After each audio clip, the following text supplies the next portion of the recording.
in this economy and with inflation, what are you guys doing to save money? I feel like we do a lot of the basic things. We don't eat out a whole lot. Try to buy stuff in bulk. We bought half a cow last summer. So what are you doing? Share your tips in the comments. Let's try to help each other out on what we can do to save money. And let's create a group here that shares all of our ideas and help each other save money. Hello everyone, this is Emmanuel Cook. We will be reacting to a new video today, so make sure you guys like, comment, and subscribe down below, and let's get into the video. Y'all heard about how companies are trying to get ahead of these Trump tariffs prior to next year? Bitch, why a woman had came out and said that her husband told her that the manufacturing company that he works for in Pennsylvania will not be giving out their Christmas bonuses to employees this year because they have to stock up on goods prior to these tariffs being imposed next year. Bitch.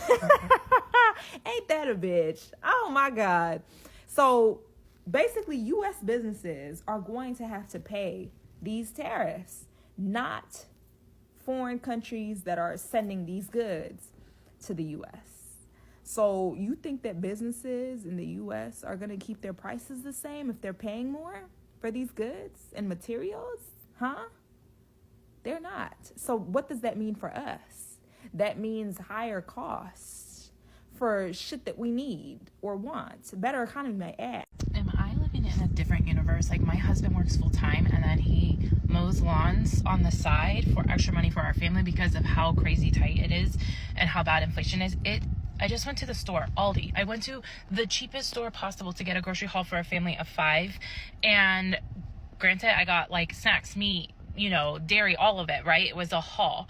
But it takes him 6 lawns that he has to do after his full-time job to pay for one grocery haul that will probably last us a solid week at best. Am I the only one that's like feeling it? And I posted something about it on my Instagram and everyone was like, oh, well, if you're struggling in this economy, like, that's on you. Like, it's the best economy. I'm like, am I living in a Delulu land over here? Like, is something different? Like, I'm confused. I literally found a picture that I took in Aldi 4 years ago when a 4-pack of toilet paper was 59 cents. I literally can post it. And I'm like thinking back, I'm just like, things were so much cheaper. I am literally appalled. I'm like, is it just our family? Am I like losing it? Did we just like budget wrong this year, or what's going on? Because we've taken on more work. We're working literally endlessly and it's like impossible to rise above. And like, this isn't what we're fighting about. This isn't what we're talking about as like the main thing that we should be focusing on as Americans, because I feel like that should be. All right, so what we're not going to do is let this economy like make us feel like we're bad parents, because some of us can't afford to do things with our kids. So I'm going to tell you 3 things you can do with your kids that are really budget friendly, close to free, but not so free. So number 1 is kids bowl free. All summer they bowl free. It's usually like the morning time. You sign up, it's completely free.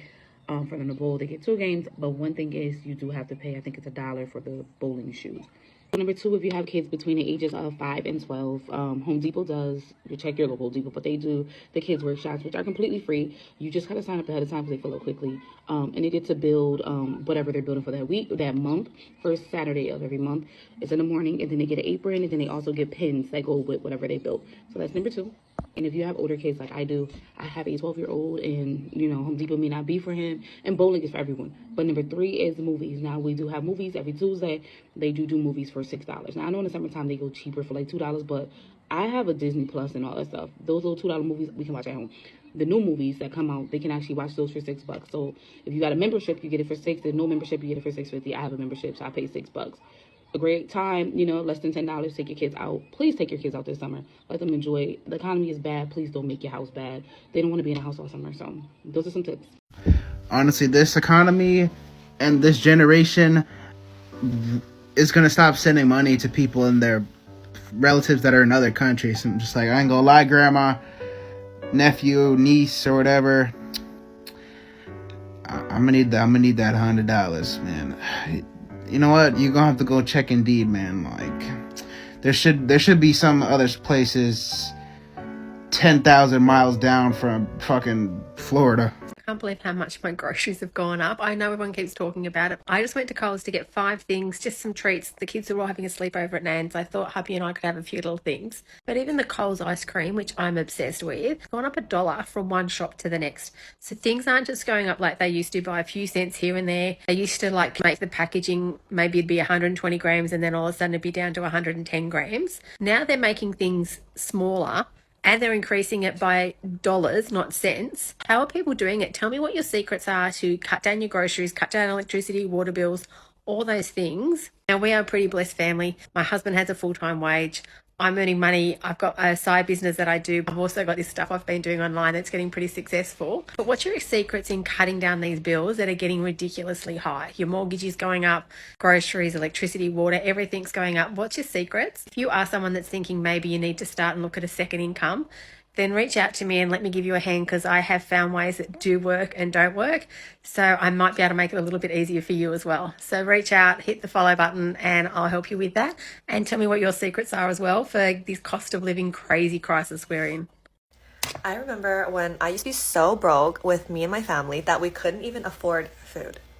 And then literally days would go by and I would just always wonder, is this ever going to get better? Are we ever going to be out of this situation? And when is it going to change? I think it's like when you're sitting there and you're wondering, oh my goodness, I can't live another day like this. Like, it's so miserable and draining and just really exhausting. It was an era in my life where I never want to live again, and I never want to go back to those moments or to even think about it. And honestly, sometimes before I sleep, it comes up in my memory, and it's not something that you want to think about or something that you want to relive, because it's not a pleasant moment. It's not a fun, happy time. But I personally think that those moments are also vital to your growth and to your adult years, because it shapes you, who you are, and you just remember, like, I'm never going to make those mistakes or get myself back there ever again. And sometimes it is not your fault. And the steps that I took to get out of those places was focusing on myself, going to college, continuing school, graduating to realize that it's not for me, trying new different things, trial and errors, knowing what you like, and just discovery, like self-discovery. I think in your 20s is the best time for self-discovery, growth, and to make lots of mistakes. I equate a healthy economy with an environment, a society where people don't have to choose between having a career and having a child. An economy where families that want to have children but can't afford childcare don't have to either sacrifice someone's career or choose not to have children because they can't afford it. Most economists argue that a healthy economy is when the population is younger, because that means that there's a constant influx of people who are of working age, who are producing, who are contributing to the economy, etc. So that's what a healthy economy is for me. Not when both parents have to work in order to support their families, but when they can choose how they live their lives and whether they continue their careers or not. Question for all my millennial parents out there. How are y'all affording children?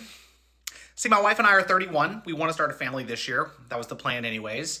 Until we started to realize this isn't going to work. See, a lot of our friends that are parents, they either have family nearby that can help out, that are helping out with their kids, or at least one of them's making over like $100,000 a year, just one of them. We're not in either of those situations. So we started trying to do some math, and I know they say, don't wait to have children until you can afford it. I get it, but there's some wisdom to be had, right, about when you should have kids and what to expect financially, right? So we said, okay, let's look at what daycare costs are. Daycare costs on the lower end are about $300 a week. $300 a week. That's insane, but apparently that's pretty normal nowadays. So we're like, okay, well, let's put back money as if we already have children. Let's assume we're already paying daycare. Let's also assume we have a car payment, because both of our cars are pretty old and one of them's about to give out any day now, so we'll probably need a new car soon. So we started doing that for a couple paychecks, and y'all, our mortgage isn't crazy. We actually got in at a really good time, so we have a great low rate on our house. So mortgage comes out. And then we put back the money, in savings for the hypothetical daycare expense and then the hypothetical car payment. Y'all, we had $600 left to last us for 2 more weeks. That's before groceries. That's before all your baby supplies that you would need for a kid. That's before all of our other bills, electric, water, gas, all that stuff, before all of that. And that was a time when we haven't been spending frivolously on ourselves, treating ourselves. We haven't been doing any of that. That was just after mortgage and the car payment and the daycare cost. $600 left to last us for 2 weeks. Could y'all just tell me how you're making this work? How are y'all doing this? What is your secret? If you have family in the area that's helping you, or if you make over $100,000 a year, just one of you, I already know how you're making it work. You got a pretty good situation. That is some great privilege that you have there. That's amazing. Not all of us have that. But the rest of y'all, what are you doing? Let me know. Thanks. Having kids is a financial sacrifice for most people. I am 29, my husband is 32, and we have 2 kids who are 3.5 and 1.5, and I am a stay-at-home mom. But truly the only way that we are able to make this work financially with having kids right now is that I make money from home. And no, I'm not in an MLM. I do a few different things to bring in some income for my family. I have a background in accounting, so I do some bookkeeping work for a few clients. I also have a small social media following, mainly on Instagram and YouTube, and I found ways to make money through social media. I work when my kids sleep, and I make about a full-time income, a lower side of the full-time income, but it's a great balance for us. I'm so grateful that in this season, we are still able to cover our bills, enjoy our lives a little bit, even work on some financial goals. It's not crazy. We're not living this lavish lifestyle, but we're able to get by, and that is truly because I found a way to take my passion and make money from it from home. I'll be 32 years old in May, and my family is barely surviving paycheck to paycheck. We are a family of 3, and we live off of one income, which is my husband's, who he works in a factory, and he makes $21 an hour. And I need you to understand that and let that sink in. He makes like triple the minimum wage, okay? So he makes that much money, and there is me and him and our toddler, and we are barely surviving.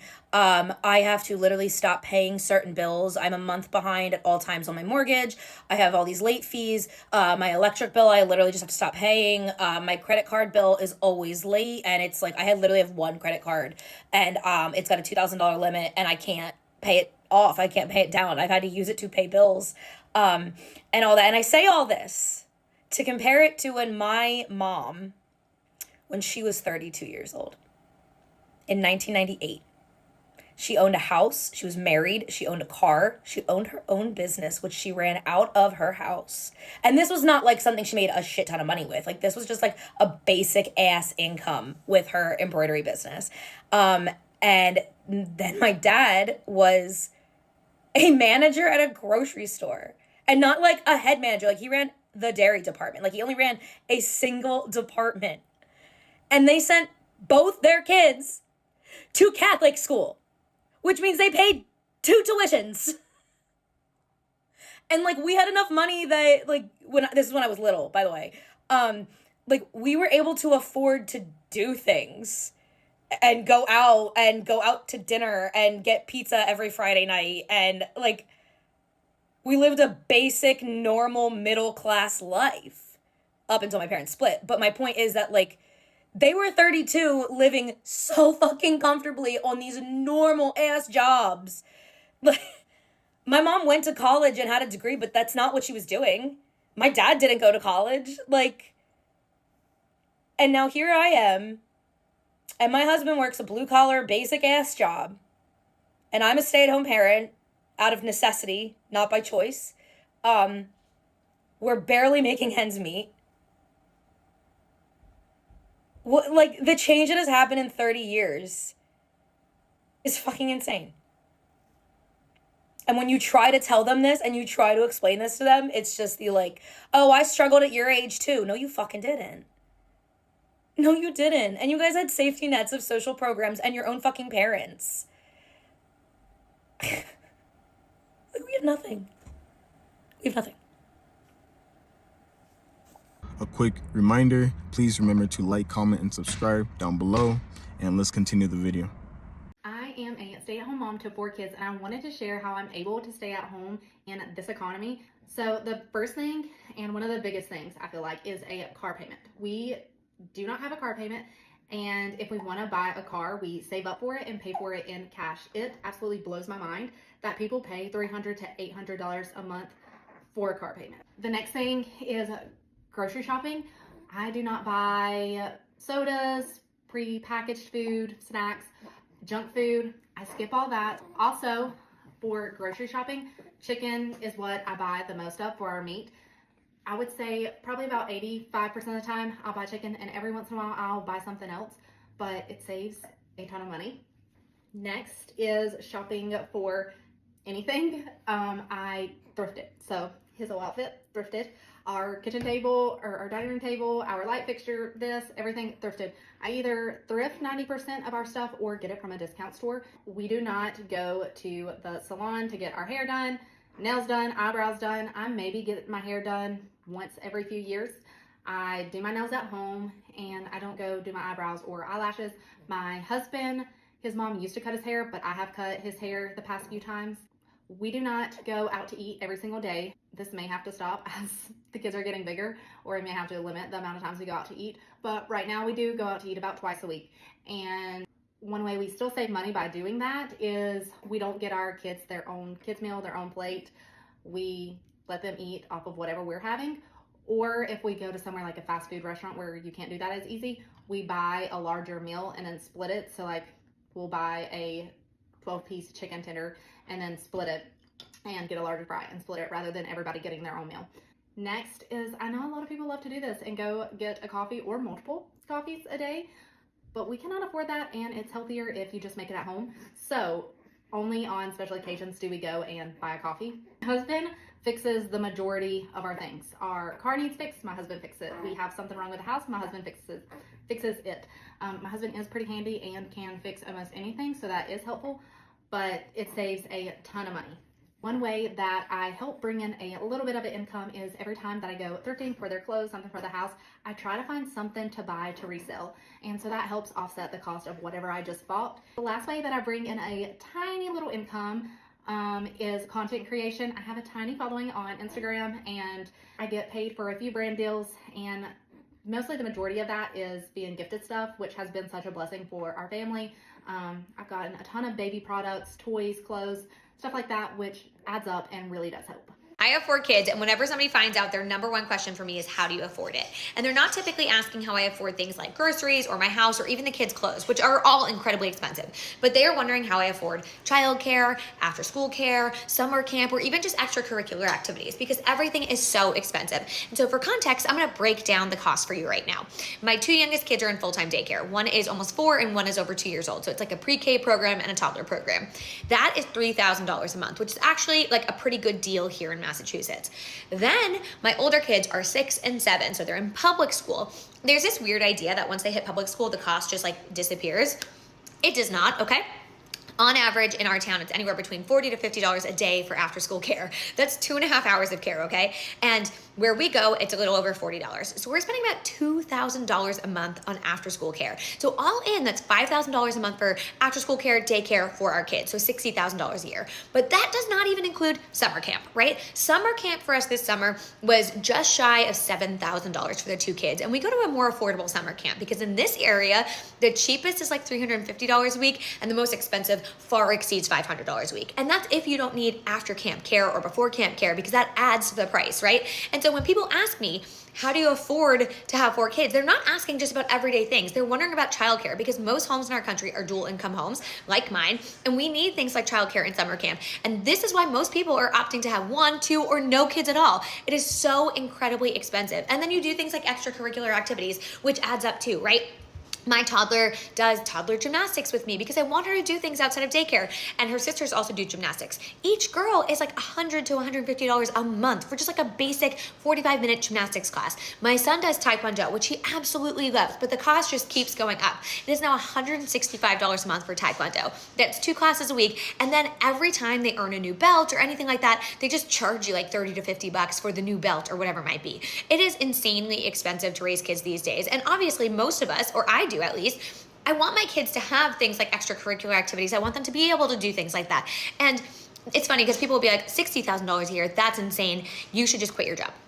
but I make enough money where it makes sense to pay that. But also, the long-term financial goals for our family requires me working full-time. And even if you took away the childcare cost, but then you took away my job, our bills would still exceed that. Like, I need a job. I need some sort of job. And so this is like the hamster wheel so many parents find themselves on, where it's like, I can't afford to work because childcare is so expensive, but I also can't afford not to work because everything else, like groceries in my house and bills, are so expensive. And so you're stuck in this place where you're paying so much money for childcare. Like, it is our most expensive thing, obviously, every single month. And even if we only had 2 kids, right, what most people have, the average 2 kids, we would still be paying about $40,000 a year in childcare. It's not much different. It is insane.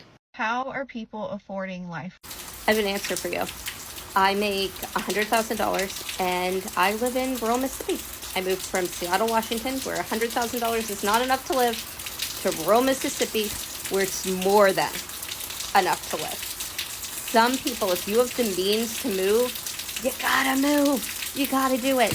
My house was $100,000 and my mortgage is $500. I spent half my year traveling. And I save half my paycheck every single time I'm paid, without fail.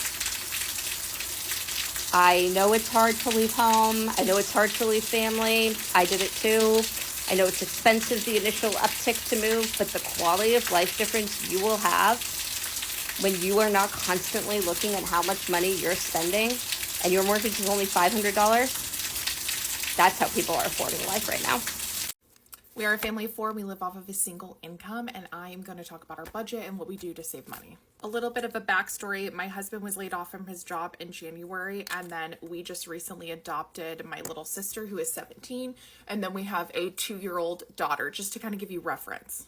Every quarter, my husband and I have business meetings and we talk about our budget, and I'm going to kind of go over some ways that we cut costs in that department. Everything in our budget is labeled bill, luxury, or necessity. So for instance, a bill is something we have to pay. Luxury is eating out, getting nails done, hair done, excessive spending, things like that. N stands for necessity. Now, I consider anything a necessity that affects your mental health and wellness.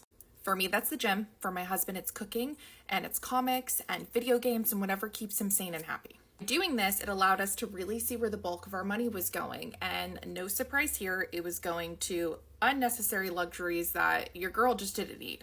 And also, we quit eating fast food and it has saved us immensely. So let's talk about food, because outside of our mortgage, groceries are the most expensive thing. Right now, we're spending about $1,200 for a family of 4, so 3 adults and 1 child. Now, I know we're in the business of saving money. This one trick is going to save you immensely, and that is doing grocery delivery. Every single time I would go to the grocery store, I would just spend excessively because I would see something, I would want it, and it would just end up going from a $300 bill to $400 or $500, whatever. So ladies, get yourself grocery delivery.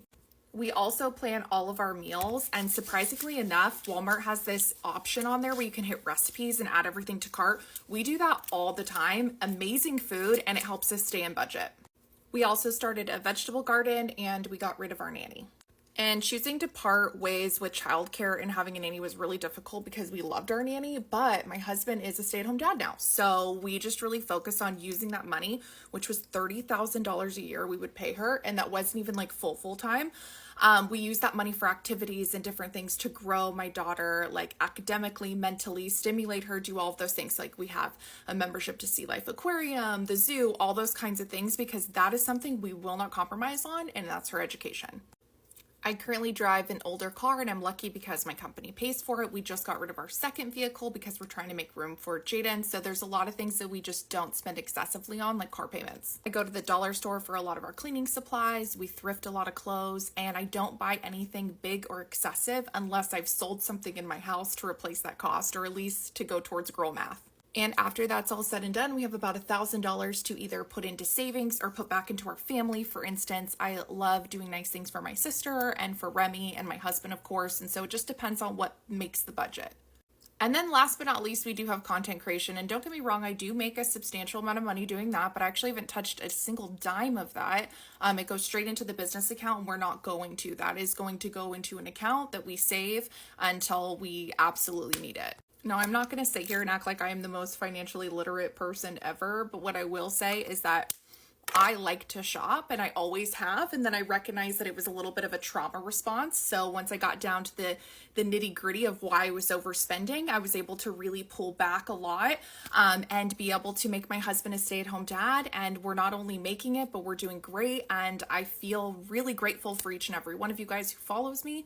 But then also too, I hope any of these tips help, because it's not about keeping up with the Joneses. It's about what's doing right for your family, and whether that be moving from multiple incomes to a single income. I hope that you find this encouraging, because you can do it too.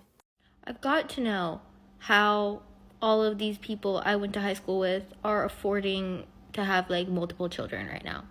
And this is not even to be like mean or whatever, but like genuine question. Girl, we're 25.